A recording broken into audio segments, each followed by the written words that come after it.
I'm gonna go ahead in a minute. You may. You may. So, is this a situation, Officer Maynard, that caused the police officers to be in peril? It was, yes, sir. All right. Now, throughout the protest, were there times when the police officers were not in riot gear? Yes, sir, there was. And were there times when they were in riot gear? Yes, sir. What's the difference? Why? The difference was the attitude and the events that were going on. The first couple of nights, we would deploy, like I said, the first event we deployed in soft uniforms. We were having items being thrown at us, water bottles and such, rocks, and so officers, for their safety, deployed in the riot control for that. There were other nights where we would start out in soft uniforms, where we were having conversations and things like that, and the level of response did not dictate that we needed to have riot control officers out on display or in full uniform there. Now, let's be clear about this particular photograph. Did Sarah Williams have anything to do with this? The photograph, no, sir, not that Or with that crowd there? Is there any link to her to this crowd inciting them? not that I'm aware of in this All right, instance. okay. But you, as a police officer, as a chief, you all felt it important to have riot gear for protection? Yes, Is sir. that fair? Yes, sir. Not only of yourselves, but for the crowd? We can't, our main role for being a part of these type of events is for the safety of the public.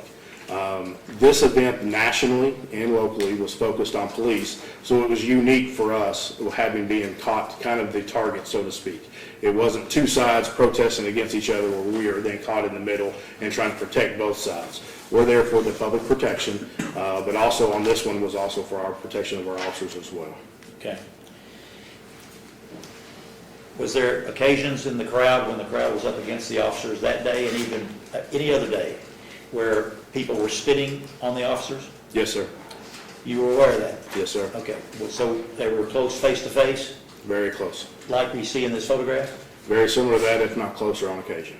And was that a repeated thing throughout that 13 days or 14 days? It was for the first couple of nights. The interaction with the officers and several of the protesters were face-to-face. We had transitioned from that night to the next couple of nights where it was mainly in front of police headquarters and to the rear of police headquarters. And during those times, officers were up against the police headquarters, very similar to how they're positioned there, with protest line directly up in front of them. Even up to the day of the die-in on the night of the 13th. Let me make sure we're clear on this. Officer Ryder said that this was the 14th, but when did the die-in occur? I believe it was the 13th. Was it late at night? It was, yes, And sir. then the arrest occurred after midnight? The 14th? Yes, sir. Okay, There, it all kind of runs together, but I Okay, believe that's all right, accurate. all right. Okay, so at times when the crowds were there, and even when the police were in, particularly when the police were in riot gear, was there evidence by you knowingly seen about taunting of the police officers? Yes, sir. There were several Explain acts that. of taunting, trying to provoke officers. You may, hold on.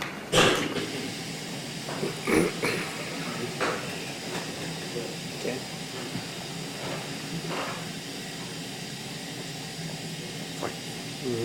We're not putting, and I'll object to relevance, we're not putting the act of trial, protesting on trial. We're here because they said that Sarah Williams told these people to do this and they engaged in conduct. And the answers that he's saying is, Ms. Williams is not a part of this, she didn't ask people to do this, then this information is not relevant as far as her engaging in rioting. We get it. People were protesting, people were doing things that are outside of her, but I believe also it's 403 because it's going to mislead the jury. They're going to actually believe that Ms. Williams was a part of this or certainly play a role in this, and it has to be a direct tie to Ms. Williams. Oh, it will be. And he's got the videos where we absolutely show that she's taunting. She is taunting the officers. I feel like I'm in a twilight zone, no disrespect, but we're saying it will be. And the officer's answering questions. In his opening, he says Ms. Williams is engaged in his conduct. The officer testifying saying Ms. Williams is engaged in his conduct. This assistant chief just says, no, Ms. Williams didn't ask his conduct. Well, He keeps saying it will be. Ms. Williams said what? He said what? That she asked people to spit on officers, do anything to officers. He didn't say that. Well, that's my point, though. If he's going to testify, he needs to be saying, Miss Williams did this, not a crowd of people did this. She has to incite those people to do that. If there's no connection to her, it's really prejudicial, because the jury's going to start believing these officers treat this way at the behest of her. None of this is about her. I'll make it very clear that we will have, and he can testify that Sarah Williams did these things. And I've got officers with tapes coming, which he knows. I mean, I don't know this. because we've turned it over to you. We turned all of the Stop saying body. turn over all discovery when we're in the middle of the trial. You're not doing all discovery. I don't know. He's saying that there's going to be officers that testify that Ms. Williams was engaged in taunting, Right. of That's not other against the law. officers. But, and that isn't against the law. And you can bring that on cross. I think that I'm still going back to the context with whereby, it's material for their case that the police barricades were put up around the police department. And I think it shows some context of what was occurring for the first 13 or 14 days. So I'm going to, again, I don't think it's substantially at this point,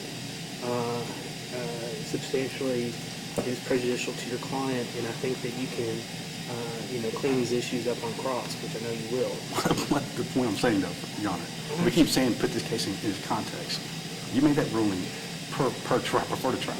Context as far as, why,